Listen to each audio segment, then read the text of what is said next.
Hello and welcome to sportingways.com. My name is Thomas Rooney. I'm joined by Peter South once again. We're going to start by looking back at the Premier League results from the 26th and 27th of December. We'll start with the Boxing Day results, just looking back at each result and a couple of comments on each. Start with Bolton 0, Newcastle 2. Bolton's home woes continue and a big win for Newcastle after a difficult spell for them. Yes, they really need that. If they've got any potential of getting a top 6 finish or top 7, they really need that win. I think that's 6 games without victory before that one, so yeah, Denver are crucial again. And Bolton, again, following up a big win with a defeat. That's been the trend for their season. Yeah, they're now 4 points off safety, so they really need to start putting the wins together. And Chelsea 1, Fulham 1. It's a disappointing result for Chelsea, excellent for Fulham. I think that's for Chelsea now 3 draws in a row since the Manchester City win. Yeah. So that's disappointing for them. Not only 3 draws in a row, 1-1 draws. They're just not really going forward as well. They could do. Obviously, the game against Spurs, you can 1-1 fair us up against Wigan and Fulham. They really need to win games like that, but they're just not finding that consistency. Stamford Bridge just isn't the fortress it was under Villas-Boas, is it? I mean, because obviously Mourinho went God knows how many games without losing. Yeah, exactly. But that's just not happening for them this season. No, they definitely do need to find that consistency at home. Yeah. Liverpool 1, Blackburn 1. Again, another team that has got aspirations of the top 4, drawing at home to a team they'd be expecting to beat. Yeah, it's really peculiar at Anfield. Liverpool just aren't looking that strong. I think they've only won 3 games at home all season or something like that, and it's just not good enough at home. With Suarez missing, they really need to kick on. And Steve King be manager of the month. Yeah, something like that. Manchester City 5, Wigan 0.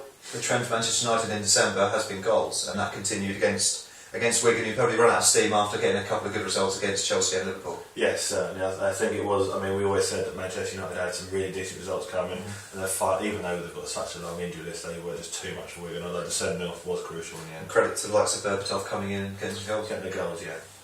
And Stoke 0, Aston Villa 0. Not the most interesting game in the world, but a point for each sort of to take into the last leg for the new year. Yeah, it was a fair result. Like you said, it wasn't the most interesting game in the world. The first half was particularly dull, but yeah, as you say, fair result, and they'll take that better than losing, isn't it? And Sunderland 1, Everton 1. I think Sunderland felt fairly hard done by with the penalty decision in this one. They obviously were led in the first half, but again, a point aside, and they'd be both reasonably happy. Sunderland are keeping getting their points under O'Neill, exactly. And Everton is an away point. That's the thing. Sunderland are now accumulating points where before they were stuck. They're 15th now in the league. They're at least getting some points from each game. And a point against Everton isn't a bad result. West Brom 0, Manchester City 0. One of the surprise results for the Boxing Day fixtures, certainly. City have the first time they haven't scored on all the season, so credit to West Brom, who are doing well at the moment. Well, I think it was Joe Hart in the middle of the week admitted that City was starting to feel a bit of pressure, and if you look at the results, and not so much the performances, but the results, maybe they are feeling the pressure a bit there. Say first time not scored all season. December's been up and down, I must say, for them. And if you just look at the way United have really cranked up the pressure, 10 goals in the last 2 games, they're really on 11 points now, so it'll be really interesting to see what it's no coincidence that United crank up the pressure and then City dipping a bit. Yes, exactly. So move on to the 27th of December. There's 3 fixtures on this day. Arsenal 1, Wolves 1. Again, there's some funny results over these 2 days. Sort of home teams like Arsenal, Chelsea, Liverpool that haven't got the points that they thought they might get. Arsenal 1, Wolves 1. Well done to Wolves. Well, that's exactly right. When it comes to this time of the season, when games are coming thick and fast, you need to just make sure you pick up points by hook or by crook, and because there's so many people dropping points, it all becomes mineable. So, like you say, this was a strain, and Arsenal went all over them. I think they had 72% possession, something like that. It's just Manchester United, great day for them. It's a great couple of days for them, really, because everyone else got points. Exactly, and as I say, you've got to pick up the points there, because it changes so quickly.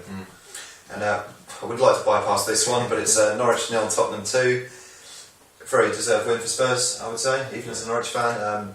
Took a while to score, 55th minute, but then Gareth Bale and likes of Dan Parker was quality as well, so the class told in the end. Yeah, I think it was a case that I think all credit to Norwich for holding tight for 60 odd minutes, and as we spoke about after the game, as a Spurs fan, you kind of thought, the game's going on now, not scoring, maybe they will nick it, and I'm sure you thought exactly the same. But I think you're right, I think quality did tell at the end, but Norwich wouldn't care too much about losing that game. It's all about winning the next game is for them. Swansea 1, QPR 1, another draw in these 2 days. Swansea probably would have looked at their home form against the fellow newly promoted side to get the win, but that didn't happen. QPR still haven't won for a while, but it's an away point at Swansea, so it's not bad. It's kind of a half a dozen one, 6 of the other, so sort of, you kind of, because QPR need to get points. They've had a real bad run of it, whereas Swansea's home form has meant they are looking very formidable, so they would have taken that, but QPR really do need 3 points sooner rather than later. That's it. Happy New Year to everyone.